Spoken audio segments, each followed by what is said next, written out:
Hey guys, Matt here. Thank you for checking out episode 27 of the Chocolate Croissants podcast. On behalf of myself, Justin Goodman, and Jordan Goodman, we want to say thank you very much for tuning in. This week, this episode, it's a big one. Our guest is the founder and guitarist of my band, Periphery, Mr. Misha Mansoor, who is one of my nearest and dearest friends. We have traveled all over the world together. We have gone through some of the toughest times together, and we've shared some of the greatest times together. Misha is also my business partner with Get Good Drums. So we spend a lot of time together, both performing, writing music, and then working together from a business standpoint. And I'm very, very excited to have him on this week because we really got a chance to dig into a lot of different topics that I think are very important for anyone listening to maybe learn something from. Hopefully that's the goal. But in general, we talk very bluntly about the future of the band and how we're thinking about operating in the 2018 world. We are also very, very candid about our history as a band, but also both mine and Misha's history together, and we really dig into the times where we didn't necessarily see eye to eye, which was really throughout the earlier years of the band and our time working together.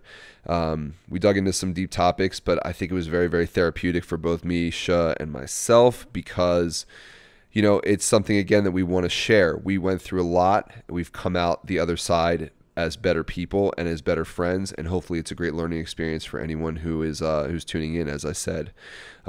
It's cool, though, too, because Jordan mentioned even after the show that it was one of the most truthful exchanges he's heard from band members or anyone that had a chance to share in a public forum. So I really hope that you guys can appreciate that and will get something from it. For this episode, we also received so many questions in our Facebook group. We did get to a few of them, and we did our best to highlight the most asked about topics, but there were so many questions, and many of them were about things that you could really find the answers to in other interviews or in other publications. So we really wanted to dig into the ones that were a little bit less less common. So thank you for submitting your questions either way, but I think that you'll find some good information here. And if you did ask a question that got answered, then hopefully you are happy with our answers to those. I really hope so. And speaking of the Facebook group, if you have not already, I'd like to invite you to join our private group where the conversations continue with us and many of our guests throughout the week. You can join us over at facebook.com/groups/chocolate croissants, and we'll make sure that you get in. We have passed 1,000 members. This week, actually, we passed 1,000 members, and for that, we want to thank you so much. It's really an honor to have everybody there, and we're looking forward to the next 1,000 members to join. I think that it's quite a cool place to be. And just a quick reminder that you can subscribe to this show in your podcast app of choice by searching for Chocolate Croissants, clicking the subscribe button, and then joining our weekly listeners there. This way that each episode will automatically download into your inbox or into your app rather every Monday morning, hoping that you're on Wi-Fi, and when it does that, you won't have to use your data when you're listening in the car or the gym or wherever you typically consume your audio content. Also, it would be amazing if you had a minute and you found value in our podcast, if you could give us a rating and a review. Just head over to iTunes, search Chocolate Croissants, or in your Apple Podcast app. Tell us what you think. Give us a click, and we would genuinely appreciate it. Lastly, episode 27 is sponsored this week by our good friends at Rode Microphones. Rode have been with us since episode 1 and have continued to support us every single week by providing us with the microphones that we use on this podcast. So whether you're in a band, whether you're producing a podcast yourself, or if you're simply just looking to capture quality audio, you can learn more about Rode Microphones at rode.com, or you can simply search for them on your socials. I'm pretty sure they are under at Rode Mic, M-I-C, on all of the socials out there. All right, we did it. We got through, and now it's time to dig into episode 27 of the Chocolate Croissants podcast with my very, very good friend, my bandmate, my brother, Mr. Misha Mansoor. Enjoy. So, hey everybody, how's it going? You guys good? God. What?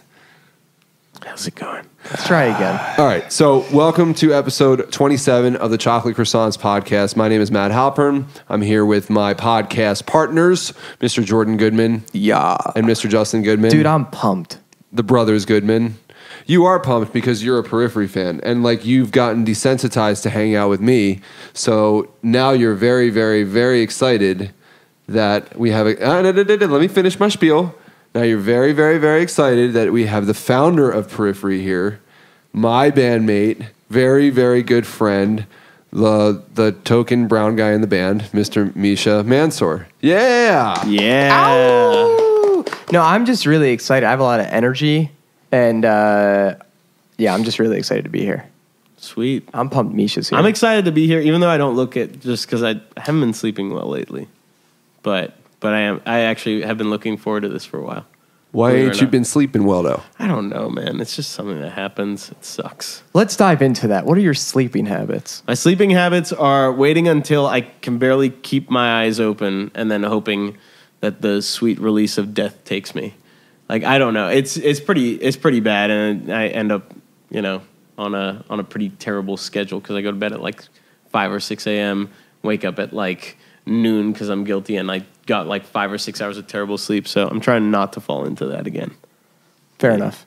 Well, that's good. Well, we were just talking about this on the way over here, and I kind of want to get some of this stuff out of the way early. But you were saying that you get more creative at night anyway, which is kind of a catch-22 because you have to stay up late in order to really reach your creative peak.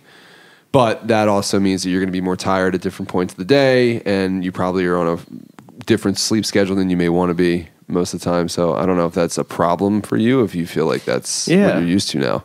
No, it is a problem. In fact, I always remember after coming back from European tours, it usually primes me to like come back home to where the jet lag works to my advantage. So I'll wake up super early, like 6 or 7 a.m., which I love. I love that the concept of that, and that immediately gets ruined by one day where I'm writing a song. I'll start at like 10 or 11 or midnight or whatever, and then that invariably ends at like 5 or 6 a.m. because I just can't keep my eyes open anymore. And then like I don't even sleep then because like I'm excited because I've been writing and whatever, and so I barely get to bed even though I'm exhausted. It makes no sense. And then then I'll wake up at like noon or 1 the next day, and then it's really hard for me to sort of get back on a schedule where I'm like going to bed early, waking up early.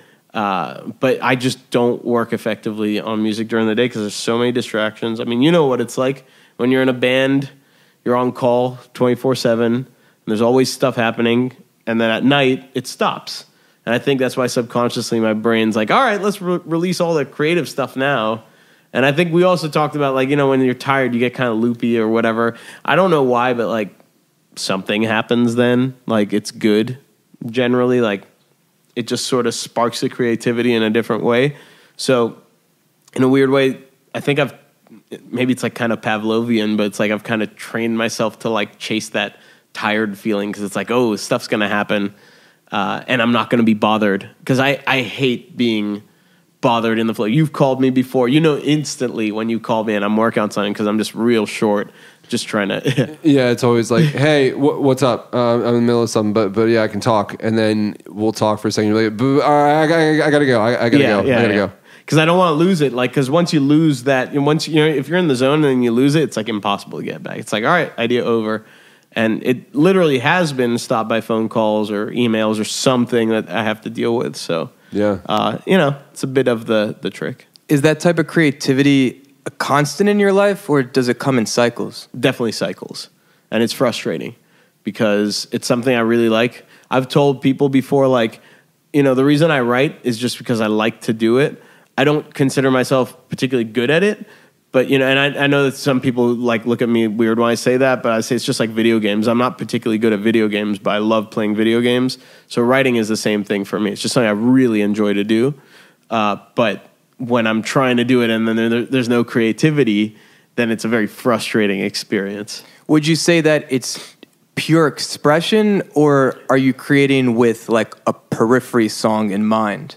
No, I'd say it's expression. I'm never creating with anything in mind. And that's maybe to a fault, because, you know, I remember Nolly recently asked me, like, you know, well, when you write, what do you write about? And I was like, that doesn't really make sense to me. I don't write about anything, you know? Yeah, we talked about that actually at the last session, didn't we? Yeah, because we're saying like lyricists and whatever would have a story, and so they maybe write emotionally, or there's some sort of cathartic aspect to writing. If there's a cathartic aspect to writing for me, it's a lot more sort of nebulous. Like, it's not like, oh, I'm gonna work this idea out. It's just like, hey, I like to write. And it's not about anything. And we were kind of discussing the pros and cons of that, because what Nolly would call it, which I agree with, is like, I write aesthetically.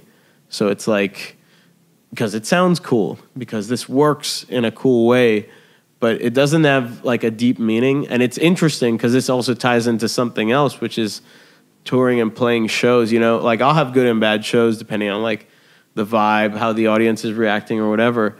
But the point that Nolly was making was like, for a lot of people, he thinks, who write emotionally, that's almost irrelevant, because the main point is that they get sort of their moment to work their problem out and to talk about, or they're singing a song that has very deep meaning to them. So it's irrelevant if there's one person in the audience or 10,000, because it's about them and their experience getting out there. Whereas someone who writes aesthetically, like me, is very much writing, you know, as one thing, and then the live show is sort of performing that and interacting, and it has to be a very specific thing for me to get the maximum enjoyment out of it. But does expression, and in your case, your expression, does that need to have such depth? Well, what do you mean? I guess, I mean, does it have to carry so much more weight than just the enjoyment of writing the part? Because if it is an aesthetic and you just enjoy it because it sounds really good, is that, to me, that would be enough. At least you're expressing yourself in the way that you want to express yourself in an authentic way. Well, I'd say that's like a philosophical debate that we could get into. It's like, you know, is it enough for me? Yeah. But then the context changes once you play it live. Whereas I think for someone who writes emotionally or who's tapping into something else, they can also tap into that in a live context. Whereas for me, writing aesthetically, it changes very much when I'm playing live. It becomes about something completely different. Well, when we go back, probably to 2009, when we were first learning how to perform. Right. I mean, we sucked. We didn't know what the fuck we were doing on stage. We really didn't. And you know, we still are figuring it out, I think. Yeah. But I remember having conversations where I asked you and I asked the other guys, like, what does this song mean to you?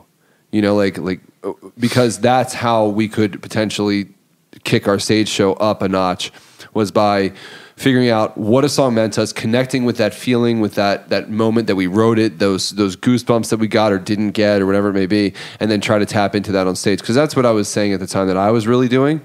And there are still songs like that to this day we play and it gets that way. I mean, Loon, when we play Loon, always, you know, it's an emotional song. But that's an exception rather than the rule for me, you know? Me too.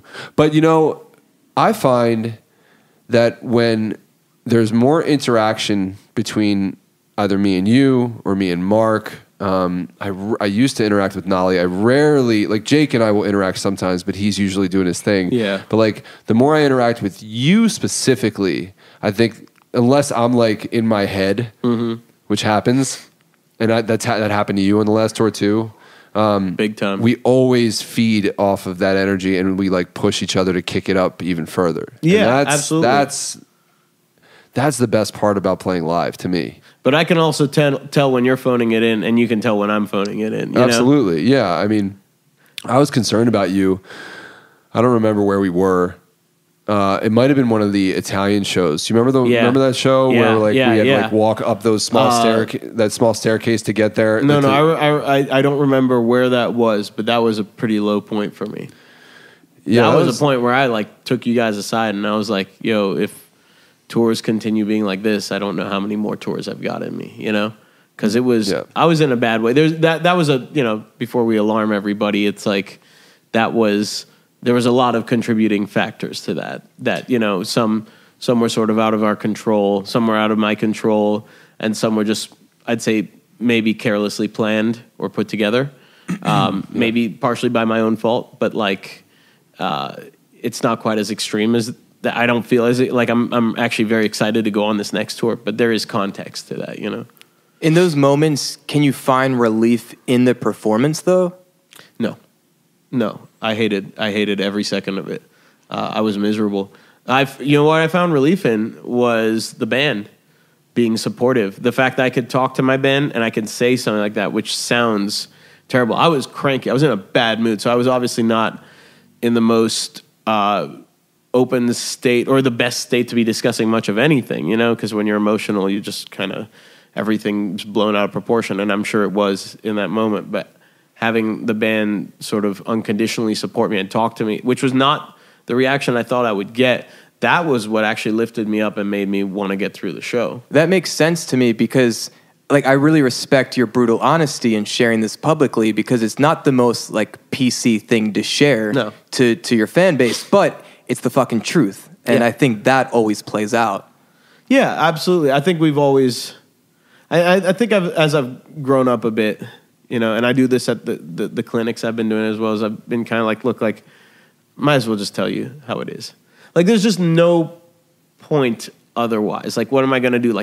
Salvage an amazing career that makes us a ton of money? It's no, this is a passion project. This is something that we do for the love. So I might as well just be honest about it. I might as well level with everyone exactly as I feel, because I'm not ashamed of how I feel.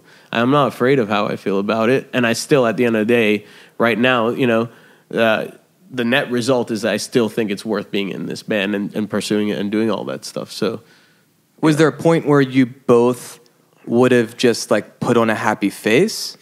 And if so, what was the turning point? Well, no, I mean, here's the thing is I do put on a happy face. Okay, just to be clear, if I'm miserable, I'm not going to be sulking on stage and letting people know that, because that's maybe one of the most important early lessons I learned. I remember we were touring with Dream Theater, and one night I saw John Petrucci was, they start the set off, it's a big intro or whatever. As soon as the first song starts, there's no guitar. Now, these guys are on in-ears, and he's just playing there. He's looking like he's rocking it. I'm like, oh, damn, John must not realize that we can't hear the guitar. So I talked to him about it after the set. I was like, yeah, man, I don't know if you realize, but your guitar was out for the first minute or two of that song. He was like, oh, I knew. I was like, really? He's like, oh, absolutely. I couldn't hear a damn thing. I'm like, I couldn't tell. He's like, well, look, you got to be pro. You got to put on a good show. He's like, I knew his guitar tech has the same in-ear mix as him, so his guitar tech could hear that there were no guitars. So he's like, I knew that Maddie, my guitar tech, was on it, and that eventually my guitars would come back. So I didn't stress, look pro, keep playing, and eventually the guitars came back. And that was a really important lesson. It's that's unprofessional in my opinion to let that show. And if I have let that show in the past, then I feel bad and that sucks and I need to work on that. But I like to think that I still try to do my job. At the end of the day, it is my job. But I guess the distinction is that the best shows don't feel like work. And then some shows do feel like work. And this isn't a threat or anything, but if if the majority of shows start to feel like work, then I have to question why I'm doing this, Well, that was the issue on that last tour. It was extremely trying. It was a tough tour for everybody for a lot of reasons. What is so cool is, and I don't want to say that our crowd they couldn't pick up on this because maybe they could, but we know when we're each having a bad show. There's little telltale signs. But we see each other every day. We see our performance every day. We know the differences. Correct. But I also know that there's the moments when you turn around and it looks like we're rocking out together, but you're saying something to me that I know means fuck, all right, let's try to have fun, or all right, let's get through this, let's just get it over with, or whatever it is. And I mean, it's tough.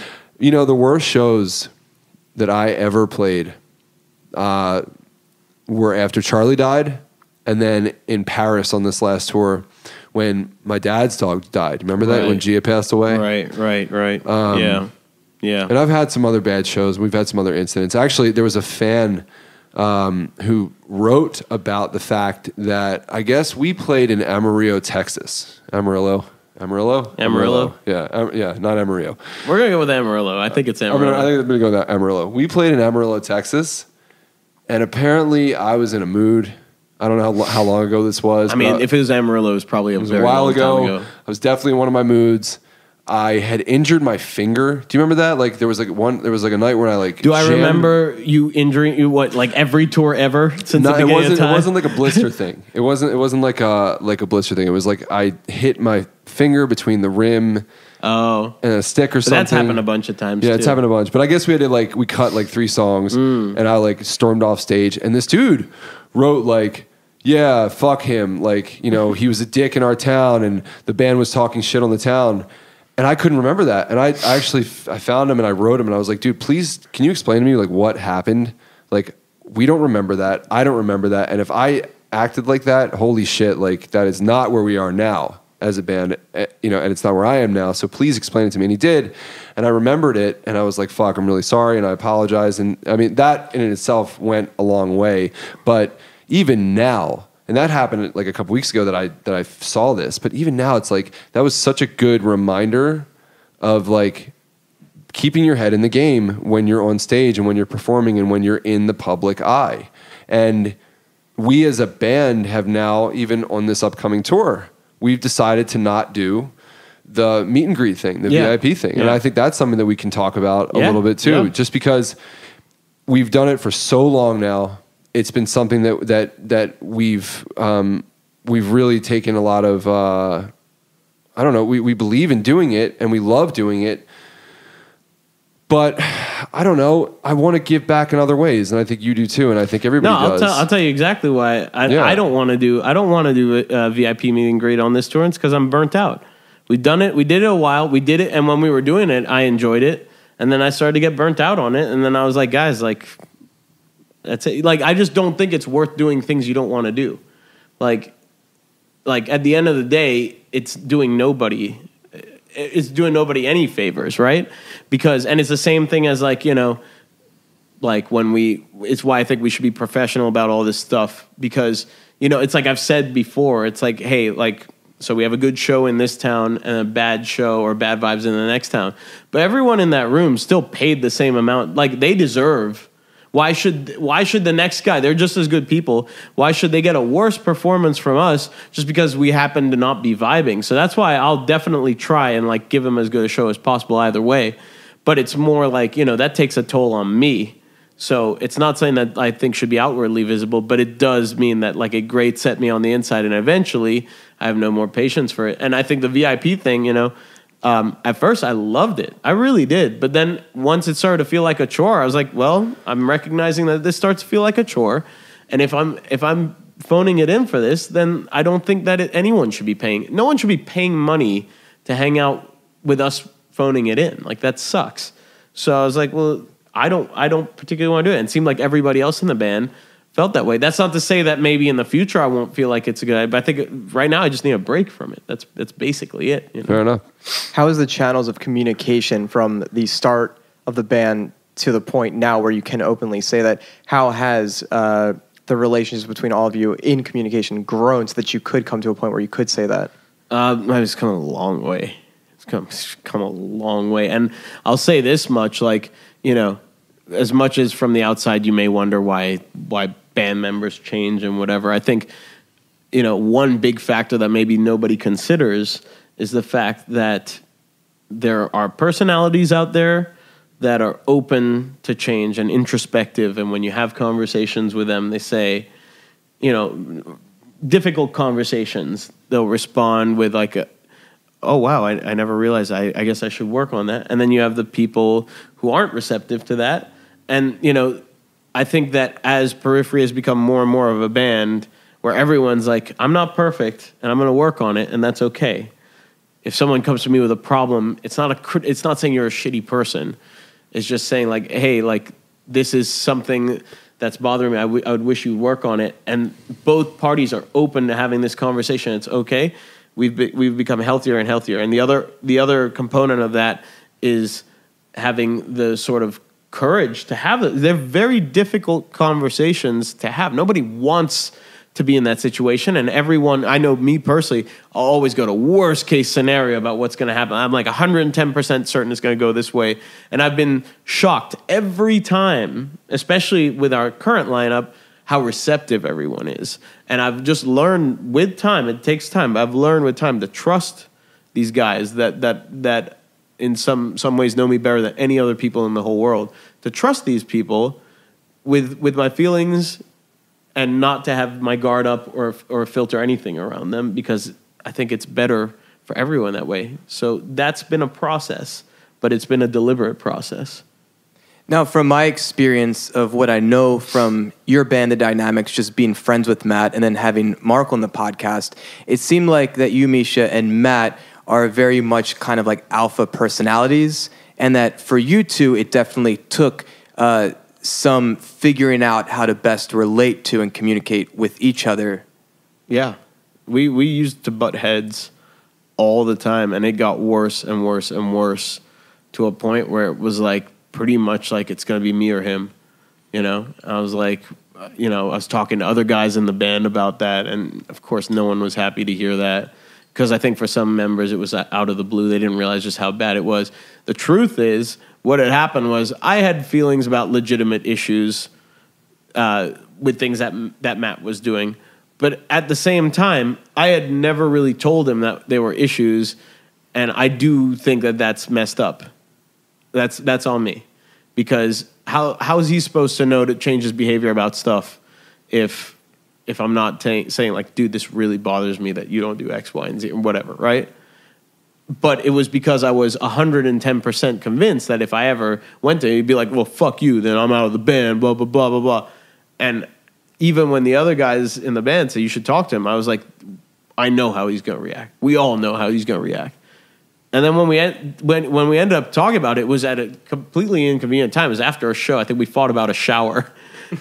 We did. It's you know, it's like any dumb relationship. If you've ever been in a relationship with a girl and it's like ended, it always ends on like the dumbest fight, right? Like, dude, it's shower like, together, right? Right. But, yeah, solve all the problems. But like, yeah, I mean, like it was a really dumb thing. It came out of nowhere, and I told myself, oh, I was gonna talk to him. But after the tour, because you make like 101 reasons and excuses why now is not the right time to talk. But Matt surprised me in everything that we discussed. He was willing to listen to what I had to say, and he wasn't dismissive of what I had to say. And since that talk, I've seen so much effort on his end to acknowledge that and to change that. I was like, and you know, we're all human beings, so even with the best of intentions, you're still going to mess up or whatever. But then all of a sudden, I didn't care about it when you messed up, because I was like, well, I see you trying. That's all I cared about. And it taught me a really important lesson, which is like, you know, I guess I thought I was a know-it-all. I just knew like what was going to happen. It's like, you got to give these things a chance. And it was my fault for not being open about it and for letting, you know, these things that were problems but not quite as big problems as I thought they were fester and just become worse and worse and worse over years until they sort of hit a critical mass. Would you guys say that after changing the relationship in that way, did the chemistry on stage or creatively change? Absolutely. 100%. Yeah. How did it feel our different? Relationship... Well, just because I didn't feel like I had a friend in Matt. I felt like Matt was like a guy I was in a band with who I didn't really like. It felt like a business arrangement. Right. It's like, it works, and he's a good drummer. Like, I always knew he was a good drummer. But we started as friends, and like, you know, but we were always the most vocal, and still are. We're both the most vocal in the band. We have strong opinions about different things.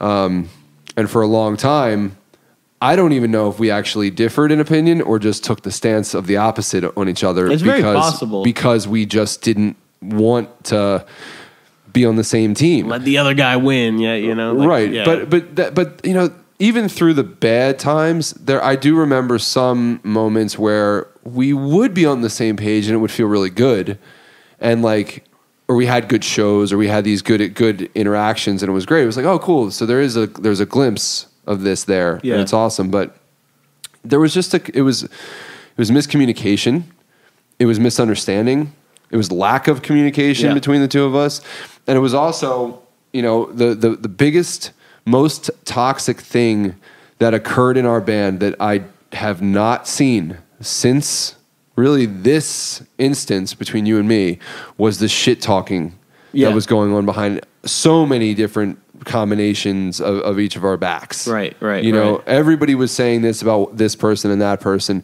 Most of it was between you and me. You know, most of it was about you or me is what I'm saying at those times. And I think we were both really unhappy. Now, you know, we could really dig deep. And, you know, I remember other instances, like there were things with Spencer, you know, from first to last thing. There's been things with everyone in every direction. Exactly. This is not just a you or me thing. Exactly. I do think that ours was probably the most substantial just because of personality types. Because we are sort of very outspoken. Well, I remember that night very vividly. We were in West Virginia. Yeah. We played a show.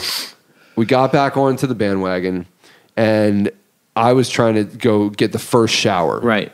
Because I always like to take the first shower. You always like to take the first shower. You know, and that was a point of, for whatever reason, I get it. It was a point of contention because why am I entitled to the first shower? I felt at that point in time that you felt like you were entitled to the first shower because you're the sweatiest or whatever. Right. And it's like, no, like if someone else comes first, they should get. And it's funny now because now, from my perspective, I'll be like, yeah, he's the sweatiest. He should get the first shower. He needs it. But now I want you to have the first shower because it's like, it's just the context. The context is different. Right, exactly. The expectation, the entitlement, or the supposed entitlement was what I guess bothered me. Totally. But I remember going and you came up, you're like, I don't remember what you said exactly, but something along the lines of like, well, why can't I have the first shower? I was like, dude, like, just let me go get the first shower. I'm gross. I'm sweating. You're like, and then it was like, snap. That's what set it off, I guess. You know, it was like, it was set off at that point. And needless to say, we both took the last showers of the evening. we did. Because we both took the last shower. I don't think I even showered. I think I was just too wiped from it. I was like, whatever. I think at the end you were like, dude, you should just go shower first. It's fine. That's funny. But it wasn't about that. It was just. And I remember you even said to me like you were ready for a fight. You thought that my response was going to be to like aggressively. I thought you were going to punch me in the face. Right. I was actually. I'm not joking. I was physically prepared and I had so much adrenaline running through my body. I was like, you know what? When he punches me in the face, at least I won't feel it that much. Matt, have you ever punched someone in the face? And Misha, have you ever been punched in the face? I have been punched in the face, but not by Matt because I'm still alive. But Matt, I think gives you a lot of credit. I have punched somebody in the face, and I regret it. Were you like 10? Senior week. I know the story. Yeah, we don't need to dig into it. I feel bad about it. But Matt punched a guy. I did. While we're here, I want to do my best to field questions from our Facebook group. If you're not familiar with what I'm talking about, at Chocolate Croissants, we have a private Facebook group, facebook.com/groups/Chocolate Croissants. And we always ask of our members questions for the upcoming guests. Misha, you by far had the most questions. There's a lot of energy and interest in you and your story. So I'm going to do my best while we're just kind of mid-conversation. So Jordan Wright from Connecticut, I'm not going to read word for word, but just reflect the spirit of his question. And it's for both of you, Matt and Misha. What is the creative working relationship that you guys have, especially when it comes to drumming? And Misha, he asks also, do you still play drums? I don't really play drums anymore, not by choice, but I live in a condo. You know, it's very difficult. There's a kid at my parents' place, which I'll see him every Friday usually, and I'll maybe get a few beats on there. But no, I don't consider myself like a drummer anymore. I'd really love to get back into it, but I'd say there's just logistical difficulties at the moment. Were you a drummer at one point? Because I don't know about that. Yeah, so I actually started on drums.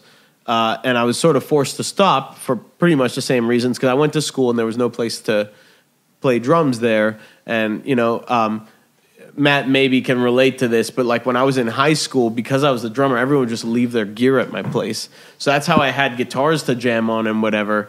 So I'd always be sort of jamming on the guitars and digging those. So then when I went to school, I was like, well, maybe I should just focus on guitar a little bit more since I can actually work with that, How old were you at that point when you started with the guitar? I think, I technically have been playing since I was 14, but I think I started taking it seriously when I was like 17 or 18 years old. That's why I started to be like, okay, maybe I should focus my energy on guitar since I can't really play drums or practice them ever. It's a difficult instrument, if you don't have like a good setup for it or very, very patient parents like I did when I lived at home.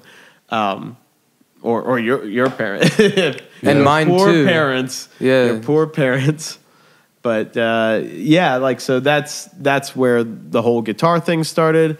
When Periphery first started, I actually played drums for the band just because we couldn't find a drummer who really. We played with a lot of very good drummers, and there's a lot of talent. But you have to remember, at the point in time, our music wasn't cool, and the stuff I was writing wasn't cool, and no one got it. So there's a lot of very capable drummers who I'm sure if they'd sort of been in the right mindset would have totally been able to nail it, but it was just very foreign to them, and there wasn't sort of a large base of music to which they could pull from for like inspiration or whatever. And we were just tired of sitting around, so I was like, well, at least if I play drums, we could like start playing some shows. So I did that, but I quickly realized that, for the scope of the music to be what I wanted it to be, that I'd need to get a drummer who was way, way better than what I was on drums. And I think that's what, sort of forced me into guitar, because it was like I definitely could play these guitar parts all right, but I can't play these drum parts. Did you try out a bunch of drummers when you decided that it was time to switch? And how did you know Matt was the guy? So it's a pretty interesting story about how Matt entered. So to start, it's like the typical thing where like it's like local ads or whatever at music stores, and you're just meeting complete strangers. And I had a very frustrating experience because, these guys would come in and would be way out of their league, but they'd be like, oh, yeah, I've totally got it, totally nail it. And then I'm like jamming with them, and I see they really, really don't have it. And they're like, oh, well, I just need to work on it for a week. And I'm like, yeah, like I learned kind of quickly to how to parse through that, because it was like a huge waste of time. And then now you can reference YouTube videos. Yeah, and now our style of music is, and what we do, what makes the drumming kind of difficult, is a lot more mainstream, at least in the drumming community. So you'll find a lot of people who, for lack of a better phrase, have the right moves to be able to pull it off, and the right context to where it makes sense. But back then, people just weren't playing drums like that. And, to be fair, I was programming these parts, which were playable, but just not what any of these drummers would naturally try to play. I remember being especially frustrated because we found this guy named Jason Berlin who played in a local band called, I think, Eat Your Neighbors or something like that. And he was a fantastic drummer, very charismatic. And when I watched his band, I just couldn't keep my eyes off him. I'm like, this guy could get it. And I could see that guy, he was kind of starting to get the idea, but it showed me that he wasn't wrapping his head around it, and I found it so frustrating because I was like, if this guy who's incredible can't get it, who am I going to get? And then we discovered Travis Orban. And Travis Orban is basically a machine. This guy, you program something, and he can just analyze it. He thinks about every note and plays exactly the way that you program it. He was reading it, though, right? Yes, he was sight reading. I mean, This guy's brain just operates different than anybody else's, and I'd never seen anything like it. But I was like, finally, we have a guy who can play our parts, and I can be ambitious. I can program whatever, and this guy will get it. And he was proving me right, because I would program even crazier and crazier things, and he'd just play it exactly. He'd be sight reading, and I'm like, you got to learn it, but it was a bit of a process. But truthfully, there was always a bit of creative differences there. I think he saw his Periphery as maybe a different thing than the rest of us. And so by this time, Periphery was a thing. We were like a local band, right? Right? And here came a problem and an important lesson, which was we were always treated as a democracy, right? So everyone should have equal say. But Travis started making demands about the songs or parts or his drum parts, which we thought, this isn't tasteful or whatever. But he felt very strongly about it, and we thought that was unfair because we're like, well, it's like you get a say. But it was always kind of, maybe, it was never said outright. And I mean, he never said this, but it was always kind of layered, we felt like, with a threat of well, if I'm not happy, I'll leave, right? And so that sort of forced us to make sure that he was happy at all times, way more than we would to ourselves. Now, in hindsight, this is entirely our fault. But as I say, we have to learn these lessons sometimes the hard way. And I think in my heart of hearts, I'd always worried or maybe known that like some point there's going to be something where he's not going to want to be in the band. Maybe he won't like it. It'll have deviated too far from what his vision was. And I think, like me, he had a very specific vision of what he wanted as a drummer. And one day, Alex Boyes, our guitarist at the time, was like, hey, man, I'm going to go see a friend's band play. There's like this pop band. I had literally nothing to do. I think it was at Fletcher's, right? That was at the Record Theater. No, it was at Fletcher's. It was definitely not Record. You sure? Yeah, I'm like 99% sure it was at Fletcher's. Okay. So you're playing like it's this pop band. I know nothing about it. And I see a drummer setting up. And keep in mind, even though I don't play drums, I'm a drum nerd. So I know everything about everything. I'm like, this guy's setup's weird. Like 2 floor toms. I think you had like 2 floor toms, kick snare, a hi-hat, and like a crash ride. And that was it. And I was What band was that, Matt? Armoretta. Mm-hmm. Yeah. So was Justin playing that show? No, because I remember the Fletcher show. I think maybe Ben Seward was Ben playing. Seward was playing. He might have been playing bass, but there was another dude who I can't think of his name off the top Like of my the head. dude who played Upright. No. There's probably it's We like, had like 3 or Spinal 4 Tap. different Yeah, bass there's like players. 5 Yeah. bass players. I think I joined that summer before it ended. But Misha, so you had no awareness of who Matt was no, absolutely prior not. to this? Absolutely not. And the context of this is funny because like Alex was going out there just to. He's a social butterfly. I needed something to do, so I was like, yeah, I'll come out. It was just completely like by chance. I wasn't going to check out the drummer. I remember he made a comment. He's like, yeah, their drummer's pretty good, and I was like, cool, whatever. And then they start playing, and I'm like, this drummer is playing on this weird stuff. It's like pop songs. It's like really cheesy pop songs, really straightforward stuff. But the drums, I was like, this drummer is like playing, like he's like overplaying, but like it kind of works. Like I don't get it, but like, man, this guy can groove. And you know, that's one thing about Travis Orban. You know, as technically incredible as he is, I always felt like personally he didn't groove very, very much. You know, that wasn't his focus. And like, here's this guy who's all like less about each note or whatever being perfect or everything, but there's a swing and there's a feel to everything. And I was like, this guy's incredible. And you know, I remember you were doing a lot of stuff with like, you know, the toms and the kick drum, or you're like using toms as a kick drum or whatever. Again, this is with pop music. It was hilarious. And I told Alex that night, I was like, well, if ever we're without a drummer, I know who I'm going to call. And Alex thought I was crazy. He was like, this guy's playing a pop band. He can't play metal. I was like, trust me, this guy can play metal. You know, like even if we have to train him, it'll just be a little bit of work on his end. And sure enough, you know, Travis got an opportunity to join a band called Sky's Airplane, and he quit Periphery to be able to pursue that. So we were left high and dry without a drummer. I think we had a show in like a couple weeks, and I called Matt up. You know, we had met at that point. Like after the show, I complimented him on his drumming, and we kind of stayed in touch. Well, wait, there was way more to the story than that, because right after that you were like, yeah, I know this dude I'm writing music with. His name's Tosin. Yeah. I forgot about that whole phase. Yeah, that's true. No, that's a very good point. I totally see. My memory sucks. Yeah, I was totally gonna forget about that. Yeah, so I remember like kind of wishing that we had a drummer who could groove or whatever, and this was around the time that I was doing. You know, this project with Tosin that would eventually become the first Animals as Leaders album. And, you know, I programmed all the drums on that. And I remember when I was programming it, I was just really taken by Matt's style. So I was like programming in like a what would he do kind of context, right?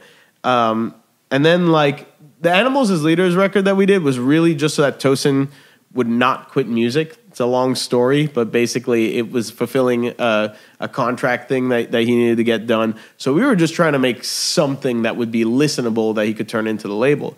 By the time it was done, it was like, I think this is pretty cool. Maybe you should start a band. And I was like, well, dude, I know the perfect drummer for this. He's who I had in mind when I was programming all these parts. And so, yeah, I guess I hooked you guys up, and you did like a couple of shows with Animals then. Yeah, we played DC9 and we played at Fletcher's. And Right, you were right. there. You were at the Fletcher show. I can't believe no one filmed that. Like there's no footage of that anywhere. Of the first Animals as Leaders show, yeah. And the first one was at DC9, I think. No, the first one was at Fletcher's. I'm pretty sure. I don't think so, because I remember we played at DC9 and John Shaban had issues with the electronics, and that was like our first test show. Oh, so maybe and we figured it out for Fletcher's. Maybe it was. You're right. And this is about 10 years ago, like 07? This was like 07, 08. Yeah, around this that was time. wow, I can't believe it's so long ago. But I yeah, know. it was, and that was a fun show. I remember that all of Periphery were there. Yeah, you know, for Fletcher's, I was blown away. I was just like it was like single tear. It was like watching. You know, you have to realize this is before Periphery was touring, so I'd never seen music that I'd made like come to life. And all of a sudden, like this project that like I like co-wrote is now being performed. You know, and Matt's like, you know, doing his interpretation of the parts, which I thought was so cool, and it just sounded great, and they were nailing it, and I was like, man, this is like a special moment. So yeah, I definitely remember that show. I can't believe I forgot that whole phase. I wish I could have seen that show. I feel like I probably sucked. I know you probably feel that way, but I don't, you know, objectively I don't remember how I was, but at the time I was blown away. I was genuinely blown away by how good I say that because after I exited Animals as Leaders and joined Periphery, they go and they get these behemoth drummers to fill my space. So first they had Naveen, now they have Matt Garcia, both of whom I look up to as like incredible players. So I just can't imagine what it was like. But you know what I think? I think it was probably a little bit like watching JP Pouvet play those tracks with Tosin. No, it wasn't. It wasn't at all that's like what that. I want it to be like. JP when he played, he is probably the only person to play with that band who actually played pretty much exactly what I programmed, to where it's like scary, but he grooves and it sounds good. Naveen didn't really do that. He did his own take on it. Garska's off in like space, you know, every night, and I'm so grateful to watch that. But it's definitely not what's programmed. And you definitely were doing like it was like a very Matt Halpern version of it. It's like you hadn't studied the parts, but you had an understanding of what was going on, and you could kind of play around with it. Yeah, which I thought was really fun. It was fun. I wish there was a video of that. I really wish I could see it, but yeah. You'd have to be such a different beast to actually play that material. Like if JP, and I've never seen JP play the parts, but if you could play those spot on, you know, like without missing a beat, to me, that guy's a monster. It's similar to watching, when I would watch Travis Orban play, and first of all, his setup was unorthodox, which I really enjoyed. But it was robotic, and it didn't necessarily serve the band, or didn't seem like it served the band as much as you're saying, the ebb, the flow, the groove that Matt had to actually give it some character. It was just stock. It was like, here's what it is. And oddly, Matt, we weren't really hanging out at that time 10 years ago, but I remember running into Matt, and he said, I'm playing with this project. He gave me the record. He said, you should play bass. And it was so over my head. It made... Oh, really? Well... Wow. I'm like a vintage gear nut. I never really cared about the progressive technology of the stuff. So that threw me for a whirl. But even when I just listened, obviously there wasn't bass. It was just, you know, a string that was just lower than what a normal 6-string would be. So I'm hearing... On the Animals as Leaders stuff, right? Yeah, like that's... so it was like I was trying real DIY there. Yeah, it was... I mean, it's out there. So to hear that there are people that took that and just played it verbatim is kind of shocking. Yeah. And I remember seeing that. I remember seeing... The crazy thing is when I saw JP do that, I think he was like that was one of the first shows that he had played with them. Yeah. I didn't realize this till after I saw it, by the way. I thought he had been the drummer the whole tour. And it turned out he had just joined like a few days back from when I saw him, and he had like something like 3 days or 4 days to learn the material. Yeah, he had 3 or 4 days to learn, and it was 3 hours of music between... so it was Tosin, Zach Wilde, Nuno Betancourt, Yngwie, and Steve Vai. Yeah. And he had to learn 3 hours of music, and he was doing it in a matter of no time. JP, we got to have him on the podcast at some point. He should. He's a very very interesting human being, and he's a really good friend of mine. But let's hold on. Let's stay with this topic for a second, because the other part of the question, which I think is still kind of fluid and we figure out as we go, is how you and I write drum parts together. Because in all fairness, it usually starts with you or whoever really is the person who's recording the riff initially. Okay. Like when, you know what I mean? Like if Mark writes a riff at home, I don't know. I don't even know if Mark programs stuff, but like I think he's like every now and then program the basic can. beat. I think he doesn't like to do it. I think I think he prefers to come to me and have me sort of interpret it. Sure. And I know that Jake has here we've and there. fallen into a way of working. But one thing that's important to know is I've always tried to cater to my drummer. You know, so whoever's the drummer's been. When Travis Orban was a drummer, I knew he liked to do a lot of weird sort of out there stuff. So I'd program stuff like that. And then when Matt joined, I knew the stuff that he liked to do. So I'd always try to program stuff that I thought that you would enjoy playing and that I thought was like sort of representative of your style. But, you know, I'm also completely open to you coming and be like, you know, let's change this, let's do that. So, yeah. But I think the fact that like at the end of the day, you and I are on the same wavelength about like drummers we like and why we like them and, you know, what we like about drum parts and whatever has always made that part very seamless. Like I've never thought about our process. It's just happened. And it's very rare that if one of us wants to make a change that there's ever a big disagreement about it. It's pretty easy. And to be honest, most of the time, the things that you write, I actually prefer because I listen to them and I get to listen to them from like more of a fan perspective. Like you'll send me a demo, like you sent all of us one the other day that you and Mark put together, and I'm listening to it, and I had nothing to do with the very rough arrangement that's there, but I'm listening to the parts and I'm like, fuck yeah, that's a sick fill. Yeah, fuck yeah, that's a great group. I would have so much fun playing that. And there's something that I really enjoy about that because, you know, everybody likes to play covers in a way, you know, and that's sort of like that. Now, the truth is, as we dig into it and I get more comfortable with it, of course, I'm going to put my spin on it live. It won't just be the program version. That's the thing I've learned to count on, though. Right. So not everyone realizes, and this is something that maybe I've taken for granted, but every now and then I think about, is that Matt is a freak of nature in that he can just like hear something and then he just knows how to play it. Unless it's like something that's like above your sort of technique or whatever. Mm-hmm. But as long as it's something that like you technically have the ability to play, I feel like you just need to hear it once or twice. As long as you know how it sounds in your head, like you'll drum it on your steering wheel or on your lap, then you could just play it flawlessly. So what that allows me to do is like when I'm programming, you know, if there's a fill that I think is really cool, I'll program it very specifically because I know Matt's just going to nail it. And then other times I'll do things that are like kind of more generic or nothing at all because I know that Matt will just figure it out and it'll be something that I like. But there's always been this kind of understanding with what the demos are trying to communicate to Matt, at least on my end, where it's like, I like the way this fill sounds. What do you think? You know, and I know that if you like it, you'll emulate it. And if you don't like it, you'll do something else. But either way, it's like kind of a win-win, and it's kind of a freak scenario because we could go very quickly from demoing something being like, you know, a brand new idea to like actually jamming it out on a kit or whatever, you know. My favorite kind of fills that you will program are ones that sort of transcend and go through different rates within a part. Yeah. So let me think about like a really good one. That maybe in like the riff that we were jamming a lot on this last tour, you know what song I'm talking about. There's a couple fills. Wait, like dan. Yeah. There's a couple fills in that one that I just think are so cool because they aren't your traditional like, oh, here's just a bunch of 16th notes.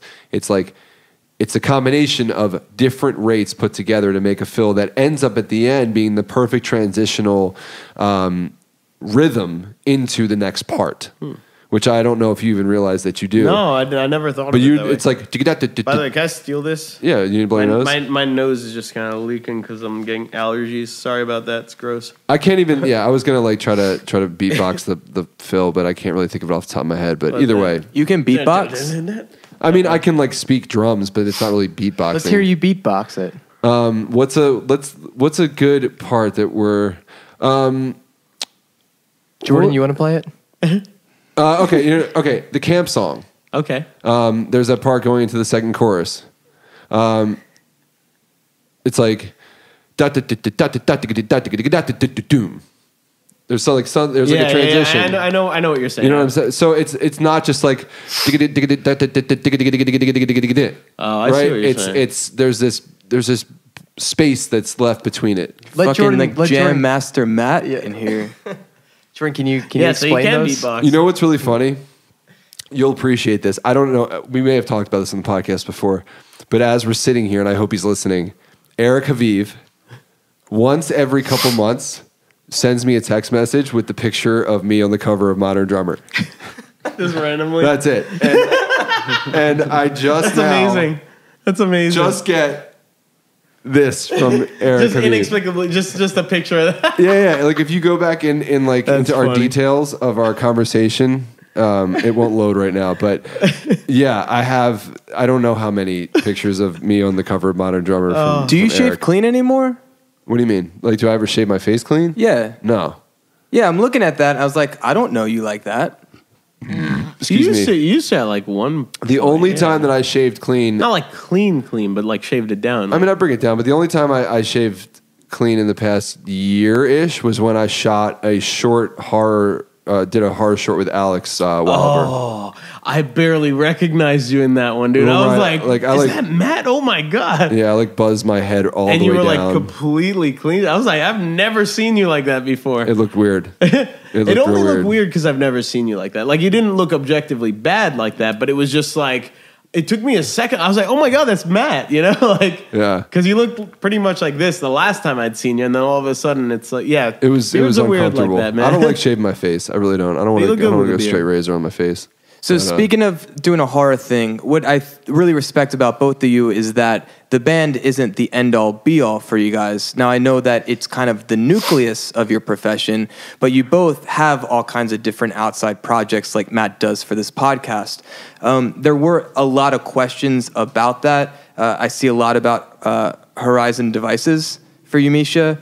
And to kind of just lump a lot of these together, I guess my question for you is, what's the inspiration for that? What do you get out of those ventures that you don't get from the band?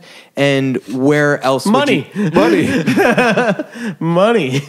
Yeah. But that's not necessarily the impetus for doing it, or Sure. the entire impetus for doing it, but it's definitely part of it. But I think, these things, it's very easy for these things to fall into black and white categories, and they always end up being pretty gray. So, not a lot of people realize this, so I hope more and more people will come to realize this, is that bands just don't make money, especially, and as the time when we started out, bands weren't making money, and compared to now, I mean, like, then the potential to make money was amazing. Like, now it's really, really bad. You're seeing a lot of bands break up. A lot of legacy acts can't even stay together because it's just not worth it anymore, right?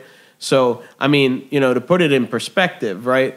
Periphery, where it's at, our career has just gone up and up. We're not like as far as our numbers and whatever, like, it's all been up, and yet I don't even think I could pay my mortgage with Periphery money, So it's not any way to have a life at 32 years old. And I realized when we entered this industry, we knew, we had no delusions about like Periphery ever being a big band or ever really making any real money. So I think we always looked at opportunities to pursue other avenues of income, but I would only want to do things that are interesting or fun to me. So again, in the same way that like we make some money with Periphery, despite the fact that it's our passion project, these other things were sort of maybe flipped around a little, where it's like, I'd like to make money with this, but I really still want to be invested in this idea. So, we have GGD, which is, our drum sample company. And that's something that we believe in. And it's like, just like with a band, there are certain things that are sacred, that no amount of money will change our philosophy as to what it's about. And I will say money is not the important thing. In fact, that's one of the things that I think allows it to work so well, is money's the byproduct. But really, it's just we're very excited about having the ability to experiment with this stuff and see what we could create. And then we put it out for sale and we market it, and then that's great. It's the same thing with Horizon Devices. That pedal was just something that I wanted for myself and was kind of like, I can't believe no one's made this. So that's a pedal. Yeah, it started out, well, Horizon Devices started in January, so it hasn't even really been out for a year yet. But, it's done well, and now we want to do more products. We didn't know if it might just be a pedal. We're going to sort of play these things by ear. It's the reason why I've pursued signature models and products with all sorts of companies, because those things are great passive income, to where the band never has to be this stress. And this is something that I think is very important to everyone in the band. And I think we've seen a lot of bands fall into this trap where, you start making money and then it becomes very tempting to say, well, if we make a couple changes here and there, and you have management and label, everyone saying like, well, if we kind of frame it this way and you write these kinds of songs, then maybe you could be a radio band. Maybe you could make some real money and play arenas. And it's like, oh, that sounds great. And I could make all my money off the band. And that was something that like we all kind of knew that we were not interested in, and that the music was the sacred thing.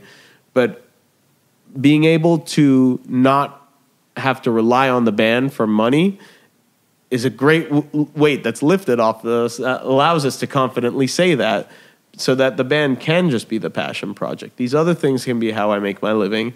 And it doesn't matter that Periphery doesn't make money. It doesn't matter that the record industry is dying and that it's very tough for artists to make a living. And I think that you'll find that most of the artists out there who do manage to get by either are so big that they've transcended to where instead of making, tens of millions, they're just making millions now, or, some sort of combination where it's still some sort of livable life, or they're having other sources of income that supplement the band income so that they can actually live a normal life. Because at 32, you don't want to be living in your parents' basement, and that's the only way that you can get by being in a band. And I think it's nice, too, because you can leverage what you have and kind of play in different sandboxes, but there's all this natural synergy that all will probably lead back to the band and then maybe spill out to something like this podcast or, your pedal. And I think it helps the community of what you're a part of in all those aspects. No, it absolutely does. All this stuff trickles back. Mm-hmm. Which is why no one, I think we've been asked before, like, oh, do the other band members care or whatever? It's like, no, like it's all good for business. The side projects. I think Spencer's actually, well, I hope I'm not saying this too early. No, but he's like playing a solo project, which is awesome. Yeah, his solo project, Ender, yeah, comes out October 27th, I think. I forget the date. Pre-orders. I think by the time this airs, the pre-orders will be out or whatever. You play drums, so I think it's safe to talk about that. No, I didn't play on that record. Okay. I did some stuff for our side project, The Mothership. But I forget. I think Pete. I don't know if anybody knows Pete, but he works with Taylor Larson down at the studio. He did the drums. But he played some drums on that. I'm looking up because Wayne, I know, sent this over today. Yeah, by the time this airs, this will all be old news probably. Yeah, it will be. But anyway, yeah. So Spencer released promo stuff for Ender. Oh, thank you. Like recently or like today. Actually, it just came out. But yeah, like everybody in the band has different side projects, whether it be musical or whether it be other endeavors. We're all in support of it, and that's something that really took time to develop into what it is now also for everybody, because and that was a point of contention for you and me going back to that, was because remember when I joined the band, I was really adamant about needing to make time for a priority, which was band happy. Yeah. Right. And and that was an issue a lot of times. I remember there was this, I don't want to say names out of respect, but do you remember that whole fucking ordeal when we were in the studio in New York and I left to go have a meeting and things got turned around by the producer we were working with, and it was just that was a bad situation throughout, and I think things were manipulated. Absolutely, worse, absolutely, and I think and when we spoke about it, then we were like, oh, that's what happened, and then we resolved it very quickly. But yeah, definitely. But I think having side projects was something that we all needed to get comfortable with. It was like, I don't want to say, I don't know how I even could compare it to this, but I would imagine it's like, trusting someone in an open relationship in a way. Even if you look at when Spencer was in from first to last, it took all of us a lot of time to get comfortable having our singer. This is our singer. Yeah. Singing and touring with another band. Oh, no, he's ours. You can't have him. I guess I never thought of it that way, but that's probably why it made me very uncomfortable. Yeah. It was it is kind of like an open relationship. It's like, yeah, it's okay, but hey, I'm still important, right? Yeah, definitely. Definitely. Yeah, it was our singer, but at the same time, what's been cool about it is that, all of the side projects are important, yet they're all fueled by what we've built with Periphery, and they all are, I think, built on the platform that is Periphery. So there's a very big respect on both sides. Everybody respects the side projects now, and like we were talking about earlier at my place, like we were talking about how, you know, we can't ever really see ourselves wanting to disband or get rid of the platform, which is Periphery, because of what it has helped provide for us with our side projects. Right. And there's a big respect for that. Yeah. You know?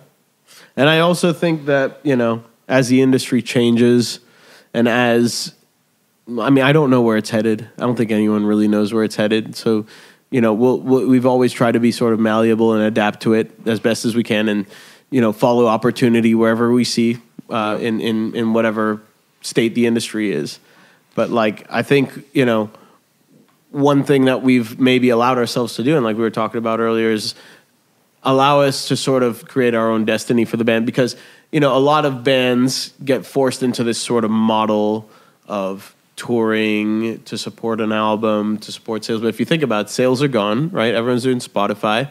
And I'm not saying touring isn't important, but, you know, we've talked about like I was alluding to earlier, how it can be difficult, and obviously like the money isn't there. So I just think it means that you could be a lot more strategic about these things. And if the band really is like this sort of passion project, then we really owe it to ourselves to follow our passion in it and not follow the model, the business model, and arguably very outdated business models plan for us, if that makes sense. So are you guys open to not doing full records and then months of touring or years of touring? Yeah, I don't know. We're open to just about anything, I'd say. We're at an interesting point as a band, and I don't know how much we even want to say. I mean, I don't feel like we have much to hide. No. But we are at a very interesting point as a band where we're trying to genuinely figure out where we want to go and what our direction is. Right. You know, we're going to be releasing music in a way that we never have before. You know, we're going to be sort of being in control of our own destiny when it comes to touring, way more than we ever have been before. Right. And then there's a lot of other ideas that many of us have that we've talked about, because I don't know, are we burnt out? Are we getting old? I don't think it's that. I think it's just the models that we've been accustomed to for so long aren't necessarily the models that I feel like all of us want to stick with. And this is a good thing to bring up, because I've always looked, okay, everybody in the band at different points takes the leadership role, right? I think there's points in every conversation and in different scenarios where there's somebody who takes the leadership role. You know, like Mark is amazing when it comes to the networking side of who we are, right?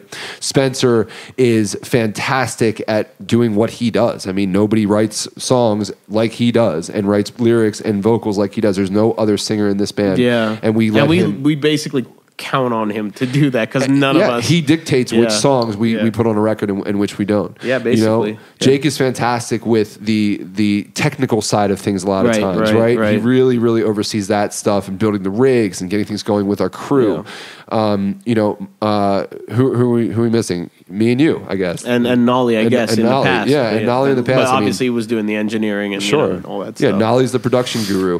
I've always seen you as the most progressive idea guy in the band. And that really does go back even to when you were just doing the Bulb thing, releasing music on SoundClick, because at that time there was nobody else doing what you were doing, the style of music, in a way that you were doing it. And you still have the same belief now that you had then, which is put music out there for free, let people listen to it. If they like it, hopefully they'll share it and whatever. I'm not doing it to get people to like me. I'm doing it because I need to get this out there. Yeah. You know, and so fast forward now, we've had conversations about how to release music and how the industry itself is sort of, you know, giving us these limitations. And I see you, out of everybody in the band, being the most creative with your ideas. And I think that's where you really have this talent to think beyond the box, you know?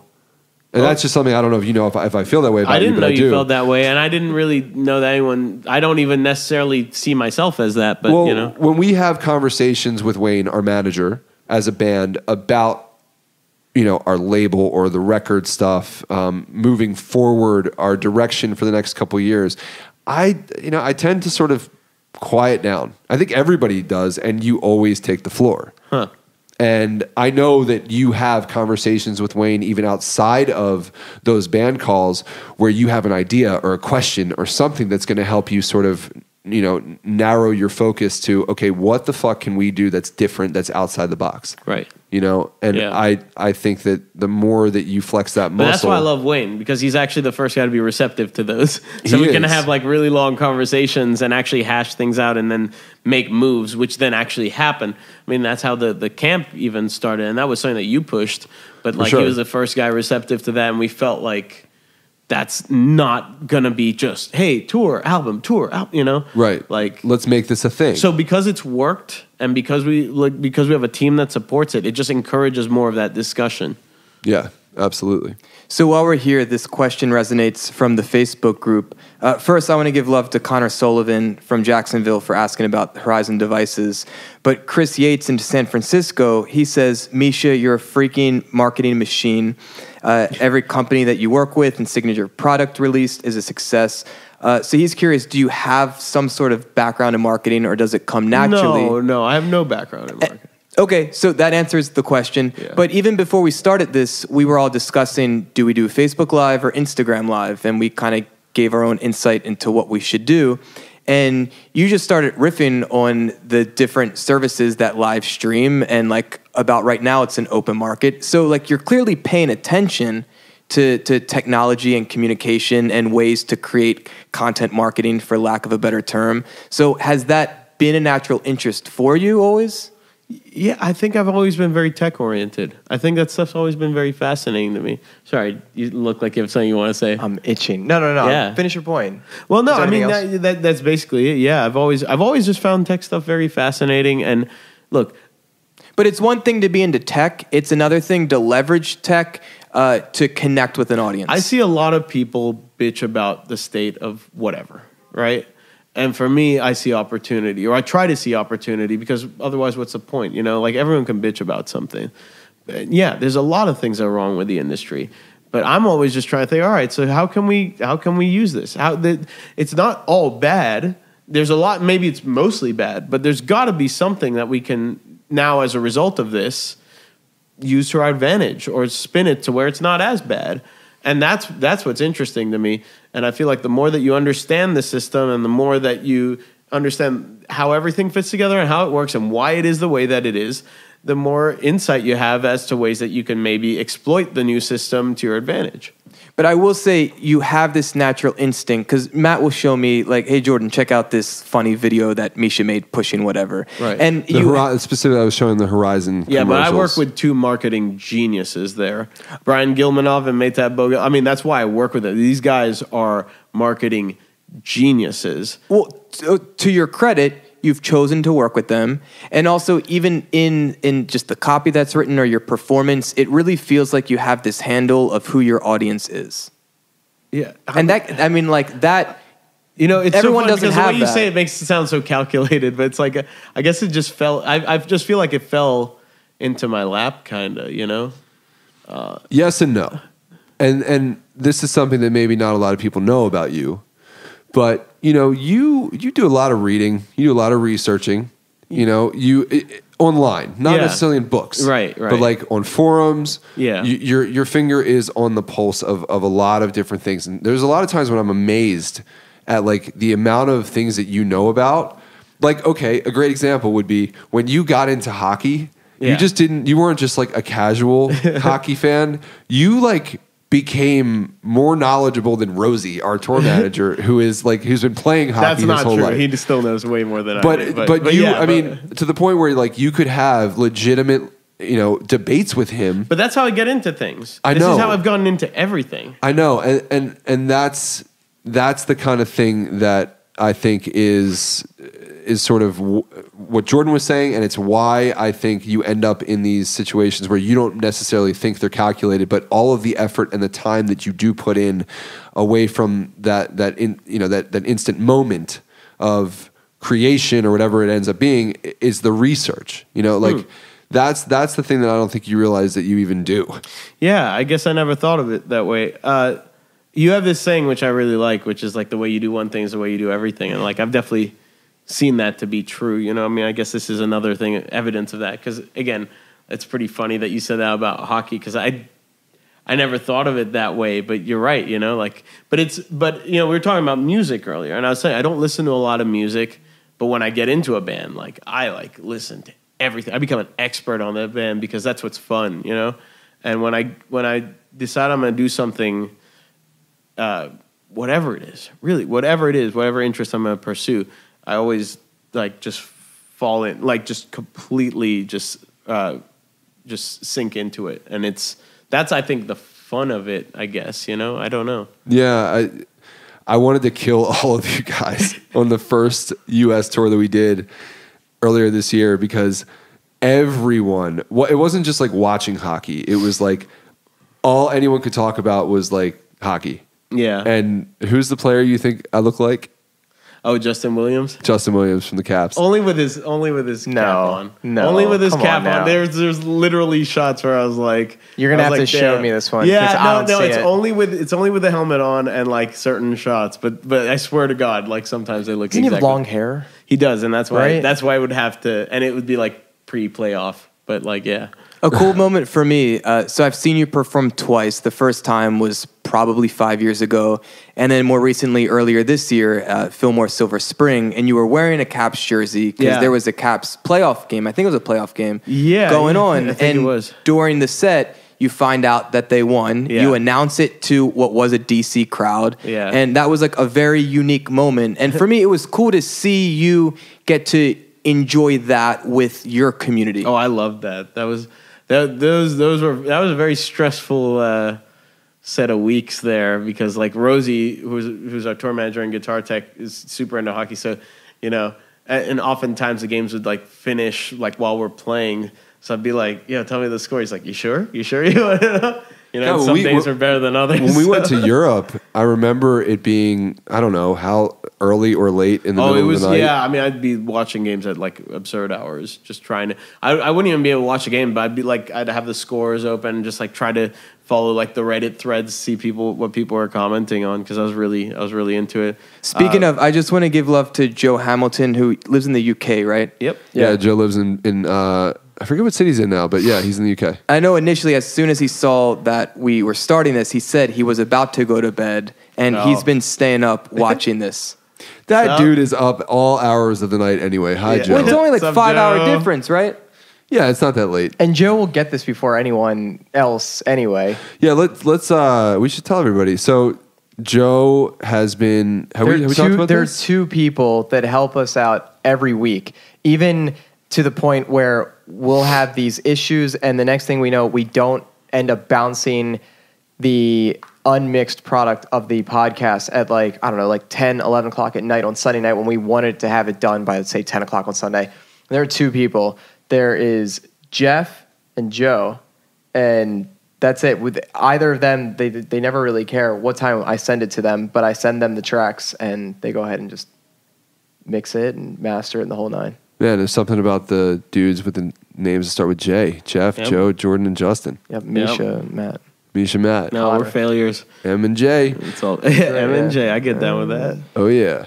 So at this point in the conversation, do you want to kind of like rip through some of these questions and Wait, just can kind I of go see what back real happens? fast? Or we can I mean, do it's Let me that. go yours. This is your podcast too. Let me go back for a second. Brothers fight to the death. Definitely not. But maybe. Do you fight with your brother? We used to. Okay, cool. Big like time. WWE style? No. Like punch each other in the face? It's pretty funny because I was listening to Mark's podcast, and I think he stopped fighting with his brother around the same time. I have a much larger gap between my brother and I. It's about 7 years. But there was one day when I was fighting him, and I'm like, I can't beat him up anymore, and he can probably beat me up. And I was like, why are we fighting? Why? This is crazy. We're brothers. We need, Dude, like let's my talk whole it spiel out. just changed then. So like ever since then, we don't fight anymore. And I've like kind of like play fought with him over the years just to like kind of check where it's at. It's not looking favorable for me. So I can guarantee you we will never physically fight again if it's up to me. It's totally fair. Do you ever fight with Mark when the Blackhawks play the Caps? No, because there isn't really like a crazy rivalry with those two teams. I know, but still, it's like your they were my team- team for the West because I was watching a lot of the Blackhawks games because sure. Mark was watching, and Mark was rooting for the Caps like in the East. If it had, I think what we were all planning was that, hey, we'll see you in the finals, and then then we can go at it. But why don't in hindsight, I think together later we're gonna pick a team as this fair weather fan backup, because we know what happens every year when the playoffs come. And don't get me wrong, the season is just starting. It's great. You feel like there's 82. But I've been following hockey for a while, so it's since 2008 or 9. So I know what the deal is with the Caps era. And yeah, basically the Ovechkin era. Which means I love going to games. I just love watching the games. And whenever I'm there in person, I just feel like I'm getting to witness something special. He's a very special player, right? Absolutely. It's something very, very awesome to be able to witness with my own two eyes. But, invariably come playoff time, I'm I hate hockey. Fuck this game. I'm not going to watch any more games. And then now, it's preseason starting. I've been watching I'm going to watch I'm going to watch every Caps game either in person or on TV. Absolutely, I'm going to be right back into it. This is what happens every year. It's 74 till now. It's only been so many years. Boston had a drop for 100 years. I just want to watch some good hockey. That's the phase I'm in. I just want to watch good hockey because that's all I can ask for at this point. I'm with you. And just to make one other point, I just wanted to go over was that I find it really interesting that the common thread through all the businesses you actually push, because you might have all these ideas that you don't actually then turn into some kind of business that becomes lucrative or not, but whatever. It seems like most of the projects or all the projects you pick is out of a necessity, a hole in the market. And so you did allude to, and Matt maybe alluded to it as well, is that you kind of look and you see these holes and you understand that there's a void and someone should fill it, and you're like, oh, I could fill it. And it seems like between Horizon Devices, you made a pedal that you thought specifically no one was making, with the pickups, you and Nolly, it's out now? Yeah, I mean, this is the second pickup set. Okay, okay, and I remember you talking about both. It seems like that sonically in your head you weren't getting, and Nolly wasn't getting. Absolutely, but it's very selfish pursuits, But you realize that there is an allegiance of people who follow you and look at you for direction. Yeah. And so you can kind of lead them there. That's why these things have materialized. That's why I was able to get signature deals despite the fact that Periphery is a very, very small band, because there are companies out there that understand that size does not necessarily equal influence. Right. And they understood that despite the fact that Periphery in the grand scheme is a relatively small band, doesn't sell a lot of albums or get that many people at a show, that we do have a lot of influence over what people buy, to where it makes enough of a difference to associate with us. And, it's the reason I was getting gear thrown at me all the time, because these companies would send me stuff, and every time they'd send me stuff and I'd just make a casual post about it, they'd get sales, So it's a business arrangement. Basically. It definitely seems that comes out of part of the conversation you and I were having before the podcast started of your accessibility. Yeah. And so that because how accessible you are to the fans, they have a better relationship with you where they can really start to, gain trust. Absolutely. And they know that whatever you're putting out, you're doing it for the right reasons, and you're not trying to push something that you don't really believe in. Yeah. And you're physically using all the products, even though it's a selfish pursuit, yet it becomes a pursuit that benefits the good of everyone in the community. Well, it's just sort of riding the line. I don't know, man. It's I don't want to do a job I don't like. We don't want to do jobs we don't like, but you know what? I think what's really cool that I've seen you do, and we've done now together, and even in the band, is we put people in place that we believe can help us maintain a level of quality control with everything that we do to maintain the ability to put something out there and have people trust in the product and trust in us. Because I don't think any one of us would ever put something out there by ourselves, even when it comes down to the music alone. I mean, when you write a riff that you came up with at 2 a.m, you never just put it out. No. So it was like, guys, I think this is shit. What do you think? Yeah, but you know I mean? It's funny because it's a better experience. People ask why haven't you done a solo album? It's because whenever I have a riff, I'm like, man, this would be so much better if I was working with the guys on this, And it's very true. It's very true. I can attest to that because I started a business just buying and selling gear. And I did it myself, and I always felt like I had to look at one shoulder and have a conversation with left shoulder, and then go to right shoulder and have a conversation back and forth, because there was no one to ask. Should I do this or not? And it's tough, and I can definitely say I'd love moving forward. Matt and I are working on some stuff, and then my brother Jordan, who I love, and Matt and I do this project together. And any project I would get into, I don't want to do things alone. It's not fun. Yeah. I think you brought up a really good point, which is like sometimes just having someone to bounce ideas off of. Yeah. Sometimes the writing sessions are me writing like 95% of something, but just having like even Mark or Jake in the room to be like, yep or nope is all I need. Because otherwise I'd be just like going crazy, like wondering, oh man, so maybe I should do that, maybe. And like when I have people I trust, innately trust, and they're helping steer the ship, then even though it seems like I'm the one like creating everything, like they have just made that process so streamlined and so much easier, and now I'm not stressed out over it, So it's really important for me. To finish my train of thought, just before I lose it and before we switch gears and move to the questions, I just wanted to ask you, and I think people may be interested as well, how often do you think of an idea or a hole in a market that you say, oh, there should be a product? How often do you think about that? And then of that, how often do you actually move to the next step in implementation of it? I'd come up with way more ideas than... Yeah, but again, this is why I have people I trust. Like every time I have like some crazy idea, like I'll usually run it past like people like Matt. Yeah, the test. And people like Brian Gilmanov and Maytab, because like those, you guys are also like into, and these guys are great at playing devil's advocate. I just like sort of knocking it down and being like, well, this is why it wouldn't work, or this is, or that, and it just forces me to think about it. And then maybe it'll be like, no, but we could do this, or, oh yeah, I didn't really think that through. I guess that's not a good idea. So those are my filters for these ideas. And then, like the grand majority of them don't come to life, but every now and then, it's like, hey, maybe this is something we should at least do a bit of research into, and then you get some ideas, It always blows my mind with our GGD calls when everybody agrees on something, because there are so many good devil's advocate players on the team.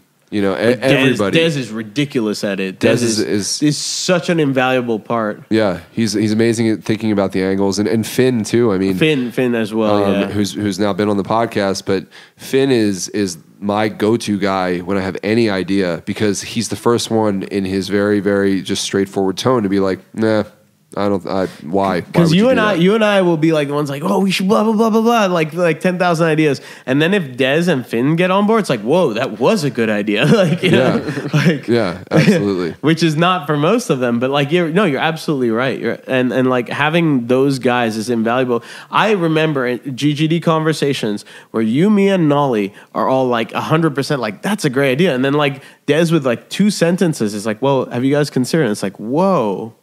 That's a really good point. I guess we shouldn't do, and it will completely change all of our points of view, like to his side with like a couple of sentences. And it's like, that's why I'm really glad that we have someone like him on the team. And Finn's the same way too, because he's looking at it from such a calculated point of view. Absolutely. I'm They're very good, thankful. Yin to our yang. Yeah, very thankful to have those guys keep us in check. Yep. So there's a couple questions. I'll start with a pretty interesting one that I don't even know if you've gotten before. I haven't heard anybody ask you this in interviews, but Misha, why the name Misha? Does your name have any significance according to your parents? My parents, it's a Russian name. And sorry, that's from Nathan Ronka. Okay, so that's a good question. I have been asked this, but it's not very common. So it's a Russian name. It's actually short for Mikhail. So it's kind of like a nickname. So it would be like Michael becomes Mike. That's my Hebrew name. That's mine as well. Really? Yeah, Mikhail. Oh, right. My Hebrew name's David. So David, right? Yeah. But Right. And it's not like our names are Michael either. I changed mine to Shubtai, which is Saturn. So whatever. That's awesome. Yeah, thanks. But anyways, it's just because my parents, I think, wanted us to have exotic names. Like my sister's name's Yael. That's an Israeli name. My brother's name's Axel, which I think is like Dutch, or like lots of people in Belgium are called Axel. Let's get real though. Your dad is a huge fan of Guns N' Roses. Right. Yeah. Oh, yeah. Loves Guns N' Roses. Dude, I met your parents at the Silver Spring show. Right. They were the best. Your mom had all these questions about what was all this stuff that was on stage. Yeah. I have to applaud my parents for putting up with me, because they do not get it. And like, okay, my dad is tone deaf and doesn't listen to music.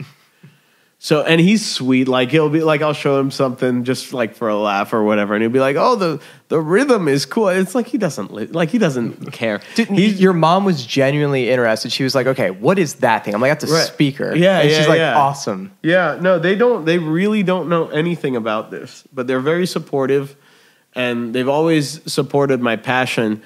One thing, my dad's an economist. Okay. So my dad, growing up, like, you know, we were like well off ish, but kind of lived beyond our means just because my dad really knew how to stretch a dollar, you know? So we lived technically a better life than we should have been able to, but like, you know, sort of grew into that. But, you know, I remember like my dad was always cutting coupons and we were always on a budget for everything. So that was just what life was to me. And like money was this thing that's like scary and you should always be very, very, very careful with it, you know? And, you know, even though, like, I grew up in, like, kind of a rich neighborhood as a result, and, like, everyone was getting cars and stuff for free, and I was really pissed off that I wasn't getting any stuff for free or anything like that. And that the idea of getting, like, a car was absurd. I was going to get a hand-me-down car from my parents when I turned 16, but that got crashed into and totaled. While it was sitting in a parking lot, it was just really bad luck. And, like, I think a lot of my friends a lot of my peers at the time, let's say, like their parents would have been like, well, we'll just buy you something else. But my parents were like, we're not going to buy a car. You were just going to get that. But now that it's gone, like, no, tough luck, you know? Like, you want a car, go buy your own. And what my parents have always done, which I was very grateful for, was to help me help myself. So they would never give me money. They'll loan me money at interest, matching what a bank would give me. And they'll say, well, we're doing you a favor because no bank would ever give you any money, but we will. And if you default, you know, it's not the end of the world. We'll figure something out. If you default for a while, then we're going to sell whatever it is and you're not going to have it anymore. So, like, you know, they were like, whatever you do, you know, if you want to pursue music or whatever, like, they're like, understand that there's no money in it. It's very, very tough to succeed. So if you think you're doing this so that you could be lazy and sit around and not do any work, don't even bother. But if you want to do this because you're passionate and you want to give it a fair try, go get a full-time job. We're going to charge you rent, you know, and we'll give you a reduced rate for Bethesda. But, like, you know, you're still going to pay us rent and you better be working full-time and you can do music in your free time. Yeah. And that made me feel like I was earning it, but they were giving me a helping hand, but they were not giving me any handouts on anything. Well, yeah, and your parents helped us with the van and trailer. Yeah, you know, when we first started touring. And they loaned us money at interest, with interest. Absolutely, this was not by any means. But we couldn't get gift. A bank loan. No, we couldn't get a bank loan. So they're like, okay, well, if a bank would charge you this much interest, we'll give you the same thing. Right. Here's your payment schedule, you know, and all that, and that's what we did. And we ran that damn thing into the ground. We did. We ran into the ground. But thank God, because it you know, for your parents, because they really did support us in that way. They did, but they gave us the chance to make good on that loan. Absolutely. You know, and prove that we could function as a business, you know. But, you know, I think in hindsight, my dad was apprehensive for reasons that are obvious. You know, like, I think it must be every father's nightmare to have a kid be like, I want to be a musician, you know? Like, so, like, I don't think that was his favorite thing to hear. But, you know, I'm glad in hindsight he says that he's really proud of me for sticking to my guns and following what I believe in. And it's something that my dad has done in his own line of work, which also I think worked out for him to some degree. And I think, you know, it allowed us maybe to bond in that way where it was all we're pursuing something that's a bit against the grain, but it's something that we believe in firmly, and that's why we're going to do it. And it's not necessarily about money or about anything else. It's about something that we just feel like we have to do, right? Was there a point in time where you felt like it's kind of working? You know, that's a good question. I don't know when. You know what? You know when I think I felt that was right. I remember that right before that, I felt like it wasn't working. So I want to say, like, right around the time Icarus EP came out, I felt like we were really stagnating. Again, it wasn't cool to like us, so I felt like we were playing to crowds that were just, you know, that had glazed looks, like they just didn't care. And I was like, man, like, is this what it's going to be like? And, like, the sort of newness and the excitement of just being in a band and playing live, which, you know, carried us for a while through a lot of crap, like, that was really starting to wear off. And I'm like, damn, if this is what it's like I wonder how much longer I can hack this. And then people started to catch on, and I don't know why. And I've heard people refer to it as an overnight success, but from my perspective, it was a slow and steady one. But what there was progress. There was always progress, and as long as there's progress, I'm happy, even if it's a little bit. Like, I feel like maybe it's just the way my mind works, but then I feel like, oh, all this work is for something, you know? If it's stagnation or regressing, it's like, man, I did all that work and it's not even helping me out, you know? So, you know, I think it was around that time that I started to feel like, hey, maybe this thing is at least worth putting my time into. I think it really just took time for the fan base to come around to the genre, because I feel like metal in its own right is different. Like, the fans are different from your fans. Maybe. Do you see that at all? I mean, and it's funny because when I was thinking about doing this today, one of the things that came up to me, one of the questions I started to formulate in my head was something that had to do with you maybe not taking yourself so seriously on stage, whereas I think of the typical metal persona as this, you know, like a beefed up dude who works out and trains and gets out there, and the band is ridiculously serious. You're right. And I think it is part of the subgenre that you guys play, that it took longer for more people to adapt to what isn't just this like full on. Yeah, we're the Sum 41 of metal. Pretty much, exactly. Yeah. I mean, you know, you are the Dave. Is that the brown Is that guy? the guy? That's the guy, right? That's why I said it. Yeah, it. dude, he takes solos. He's cool, right? He's like So the maybe Billy we are. Talent. I mean, here's the thing is, because of how we started, when we started, I know that I never thought that Periphery would amount to much more than what it was. I remember telling myself, like, man, if we could just tour in a van and have some people be stoked at shows, that was an improvement on what we were seeing, and I'd be happy with that. We've ridden it as, you know, like as far as it's gone, and we're going to continue to do that as long as it makes us happy. But like, yeah, it's easy to sort of analyze this in hindsight as like, oh, fans were gravitating towards this or that or whatever.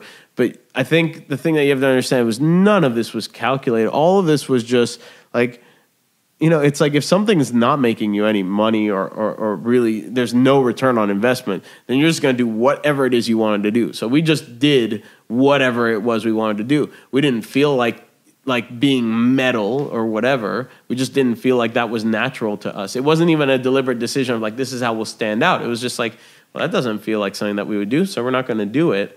You know, and when we'd get sort of advice from other people about how to change this or that, it would just be like it would fall on deaf ears, because it's like there was no you know, carrot at the end of the stick to follow any of this advice. It was like, well, we're just gonna be a small band and do our own thing and see what happens.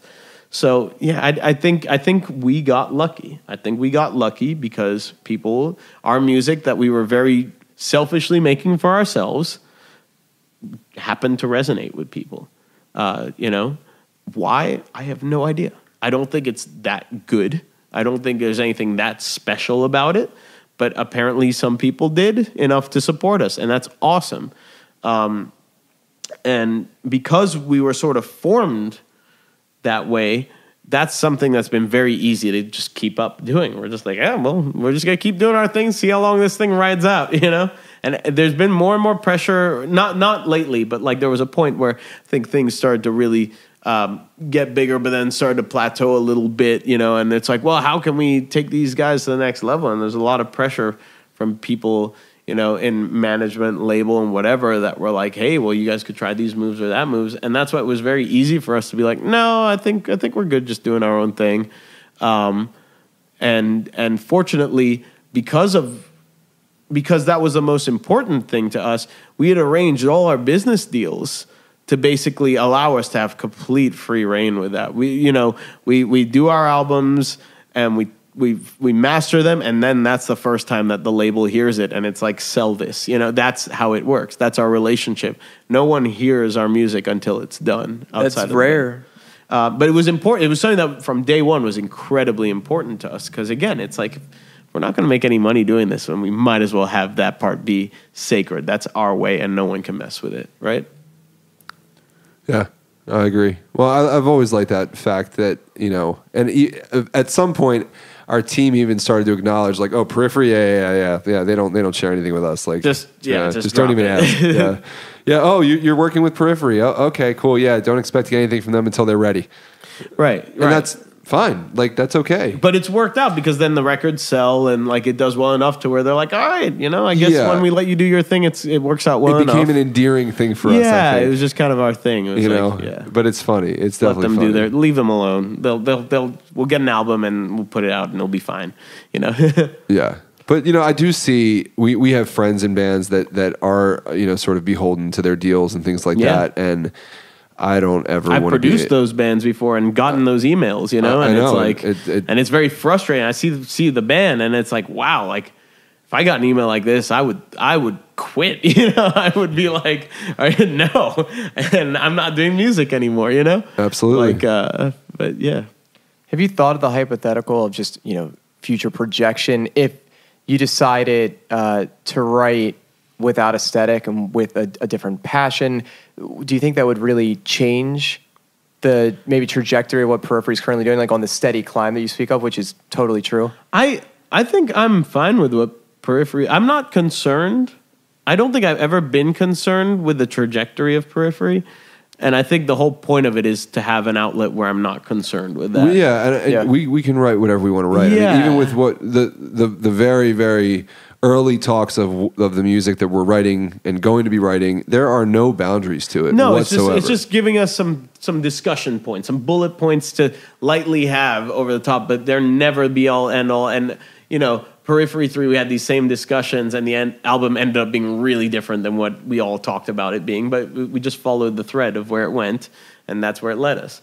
I guess once you got past the point of, I think I remember watching videos of P1 into P2, and people like burning their sweatshirts. Yeah, they're like, dude, they're just not the same band anymore, and they're not allowed to have these liberties, which is like, who would try to put those kind of constraints on someone? It's like, are you kidding me? This is, it's your musical journey. It's your musical expression. It's literally the only point of this is to have fun writing. And again, not trying to say I'm good at writing. I just really like to write, and this is my outlet to write. So I'm not gonna let things like the band's trajectory, the band's finances, fans' opinions, our team's opinions affect the part that is the most fun. And that to this day is the most fun, is writing with the guys. It's also the most important. I mean, you're not a band unless you have music to play. Right. So that should be, there are a lot of questions that came in about what should a young band do? When should a young band, start working with a manager? When should a young band decide to do something with their music where they work with a label or whatever? And it's like, I don't know. You work with managers and booking agents when they come to you, because you've been making enough noise with the music that you write. That is definitely rule number one, is have them come to you, do not go to them. And do the work. Do the work that's required if you really care about the music that you're writing. But again, when you go on tour when you have music to play. When you put out a record, you put out a record when you have music to put out. Yeah. Music is at the center of all of this, and the most important thing isn't the look. It's not like what your stage show is going to be like. It's, do you have music that you're passionate about, that you care about, that is authentically real to who you are in your band and who your band is? And that's at the core of it all. If you just stay true to that, everything else is going to fall into place. It really is. I disagree with that. I don't think everything else I'm not saying that you're going to just end up... But you will probably be satisfied with the music. Dude, you just put the songs out there and it all just comes together. No, look, I'm not saying that you're going to just end up, on tour and on a label. Yeah. But if you... Point is, the opportunities will present themselves if you do right by the music you put out there, because there's always an audience for whatever it is if it's authentic. Right. Okay, that's my point. But here's where I disagree a bit, because I know so many talented bands and talented individuals that just can't make it work, and I think it's because they don't focus on the business side. I think what we've always done from day one was like, okay, the music is sacred, we don't mess with that. But now that we have that as a constant in our equation, how can we rework all the other variables to our advantage? Because this is a business, right? That's true. That is true. And However, it's funny you're saying that, because you're such a big part of treating this band like a business. But I guess, but hold on. But at the same time, I think it is so commonplace now for people to understand how to utilize social media. Everywhere I look, everywhere I look, there's education, free education out there on how to get yourself out there, how to get your name out there. If you're not paying attention to that, then yes, you're right. In that sense, you're not going to go anywhere. But it is so easily available for you to understand how to market yourself correctly, how to put your music out there correctly. It is not hard to do. You just have to do the right things. And I think it starts with the music being something that when you do put it out there, if one person hears it and likes it, that hopefully that person will share it. But again, you got to give them something to share. I think I'm going to agree with you on the music part of that, where it's like that is the most important thing. And being genuine to yourself is important for many reasons, because like, one, you'll be able to live with yourself if it's a failure or whatever, because at least you believe in it. And also you'll be able to replicate. You'll be able to just keep on trusting your gut and just trusting your instincts, which is what we do every time around. Even though we have albums that sound different or whatever, we've always just trusted our instincts. But the other thing that we've done is make sure that everything else is very calculated and has a business strategy behind it. Because, okay, we did get lucky, and that's the part you can't control. You can't control whether people will like your music or not. You're going to write your stuff genuinely, but there's some people, maybe it won't catch on. Maybe it'll catch on way too late. You won't take advantage of it. But if the opportunity strikes, I'd like to have as best prepared a team and as best prepared a mindset to be able to make the most of that opportunity, because I've totally seen bands get those lucky opportunities and then squander them. And that's the other part of this argument. So I do agree that the music is at the core of it all and is the most important thing. But I think the success comes a little bit from luck and a little bit from knowing what to do with that luck. So with that in mind, it's not about finding other people, though, especially in the beginning, to do that work for you. Right. You have to do it yourself. Because if you don't have a clear vision of what it is that you want, you're going to find all the wrong people. You know, we have a lot of people on our team now who all take care of a lot of work that we could arguably do ourselves if we wanted to be miserable and have no free time. But like, these guys are professionals and that's what they do, and they do a great job. But they do it in line with what we want because we know what we want. And that's a very big distinction there. If we didn't know what we want, one, we may hire the wrong guy for the job, or worse yet, we could be steered into the wrong direction by a slick-talking guy who makes us think that he's going to have our best interests in mind and is really just pushing his own agenda. So that's how, by starting out on our own, we were able to basically filter out the people that were not going to be a good fit for us, and now we've got a great team that really genuinely understands what it is that we're trying to do. And it goes back to Matt's earlier point of you all having the self-awareness to identify the individual strengths of each person in the band, and then having that communication and collaboration for each of you to step up in those individual roles. There's always the art and there's always the business. And there is a lot to the business, especially the music business. There's all these different aspects, whether it's communication or networking or booking, PR, publishing, et cetera, And I think that can be overwhelming for like a musician to have to be responsible for that. At least for you guys, it's nice that you all seem to be relatively like mature, intelligent human beings. Relatively, but you all also were able, at least from my perspective, to treat the art as a business because those were your goals. Yeah, and I've told people this at clinics all the time, and we've talked about it. It's like that's the difference between a weekend warrior band and a band that's actually giving it a shot. One is just doing music, and one is in the music business. And if you're in the music business, people sometimes will ask me, like, so, like, is business like a component of that? It's like, no, it's the focus. That's like, you know, basically outside of actually creating the music, it's the everything else. Mm-hmm. If you're not treating your band like the small business that it is, then don't be surprised when you don't see return on your investment, when you don't see success, and you know, and it's not a guarantee of anything. This is your lottery ticket to just get your foot in the door and play the game. So it's a guarantee of absolutely nothing. But what I guarantee you is that if you don't have that side figured out and your goals figured out, you will not be able to make anything of the opportunities that you may be lucky enough to get. And for those listening, it's not just about music. It's really any creative endeavor. Right. It's all absolutely. the same. Yeah, you could sub it out for any other thing.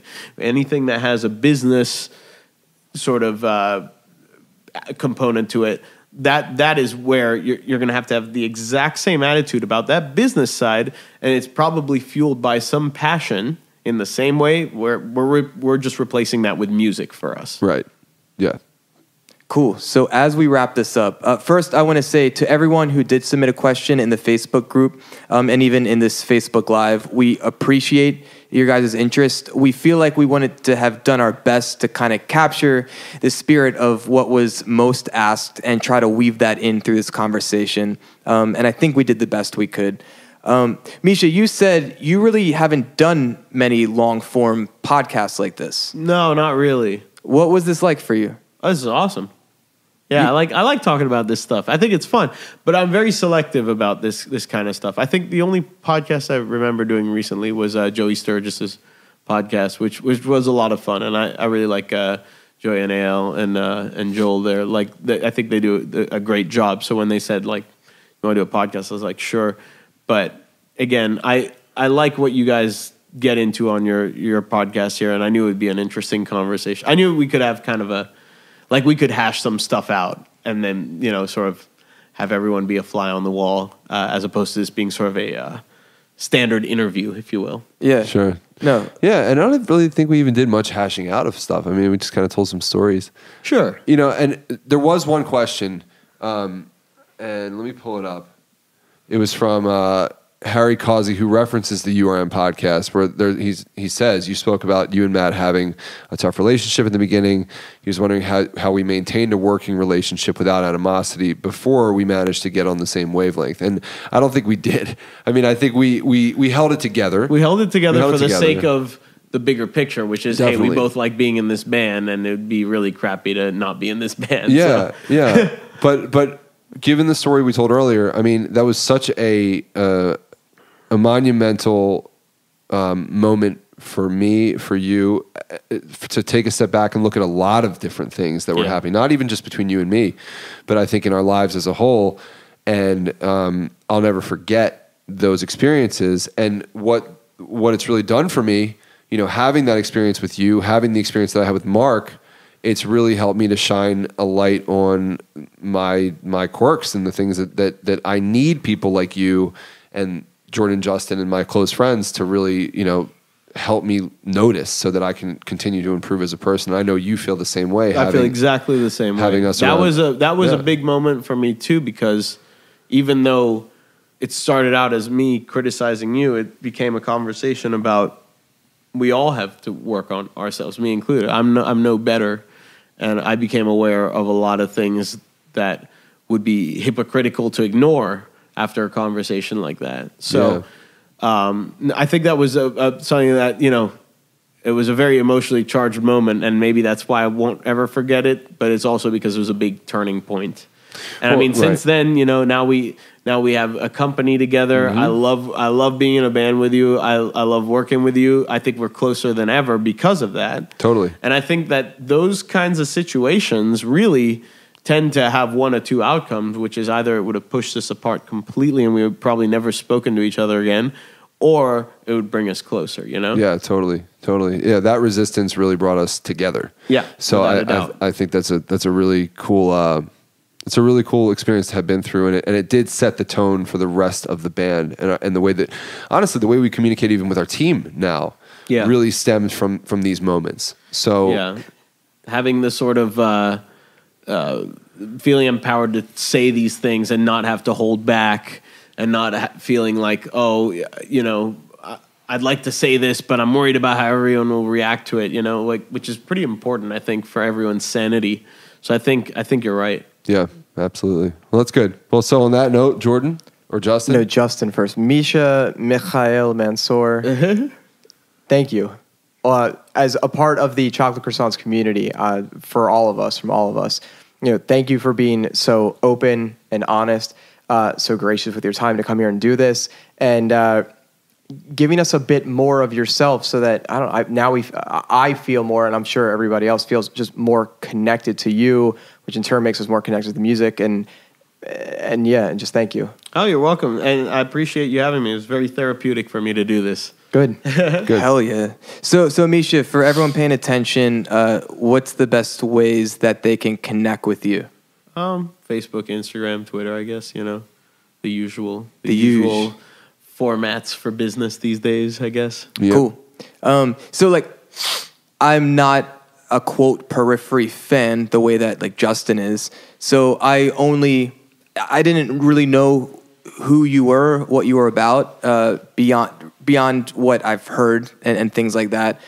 So this was very cool for me to get to know you. And I leave more inspired and with great respect for you. So I appreciate you making the trip over here, man. Thanks, man. Those are very kind words. I also want to give love to our friend Connor, who's been here sitting on a stool in the corner for these 2 hours. He is a musician as well, someone that I haven't seen in a decade, so this was very cool. And Connor is representing the Baltimore Jewish Times, so he's actually going to be producing content about the content that we have produced in this podcast. So meta. So very meta, very Jewish as well. The crazy thing is that the four of us doing this podcast are all Jewish. We're all Jewish, yeah. Yep. And the guy working for the Jewish publication is not. That's amazing. That legitimately blew my mind earlier when I found that out. I just assumed, it was probably a poor assumption, but I just assumed. Dude, he looks the part. You definitely look the part. You look the part. Yeah. Dude, do I even look the part? Literally nothing about my name or my look makes me look Jewish, but Yeah. I didn't know until we started talking, I think until these names came about. Oh, okay. Yeah. Yeah, Mordecai over here. That's what? I'm Mordecai. Morty. Morty. You know, like the story that Haman comes out and like, all right, so it's time to take it home. So for everyone listening, as always, we really appreciate your attention, especially for these episodes that go really long form. But we feel that going deep is when we can really kind of get to the core of who our guests are, and for us, that's what it's all about. The Facebook group, we've referenced it often in this episode, facebook.com/groups/chocolate croissants. That is really what this project of chocolate croissants is all about. We can produce content every week, but it's day in and day out between those episodes where we can really build community and have you guys connect with us. We broke 1,000 people this past week, so we really appreciate that for you. There's a couple people we got to say hi to. Yeah. All right, so gotta say. I get one of them. Okay, we got to say hi to my dad, Richie. What up, Richie? How's it going? My girlfriend Natalie is watching. Hi, babe. I got one. Dunstone Das Book. Dan Book. Hi, Dan. What's up, Dan? Dan, we love you. And hold on. A very, very long time supporter of the band, Laura Vermeulen. Laura and Ryan. Hey. Laura's watching. Hi, Laura. Misha, do you want to randomly say hi to people? Yes. I want Todd Schlepperstein. I just want to say that I remembered all those lessons that you gave me back when I was 15. Misha. And the frogs are still there, believe it or not. It's kind of crazy. Do you have any amazing names that you want to throw out there real quick? No, I don't. No, not when I'm on the spot. Okay. Well, Misha is a genius at coming up with the most amazing names for things and people. Yeah. He's All a right. fellow Jew. Jordan, take it home. Very quickly, Apple Podcasts or iTunes, if you want to type in chocolate croissants, you can hit subscribe. Every Monday morning, the episode automatically downloads into your phone. You don't have to use your data while you're in the gym or driving to listen to these episodes. If you'd like to leave us a review or a rating, we would appreciate that, and we would love you for that. Matt, what about next week? What are we doing? Episode 28. We'll announce it in the group. So if anybody wants to know who our guests will be and wants to submit questions, just join the group, facebook.com/group/chocolate croissants, and we will post in there who our next guest will be shortly. So keep an eye out. Cool. I think I just have to say, bye-bye.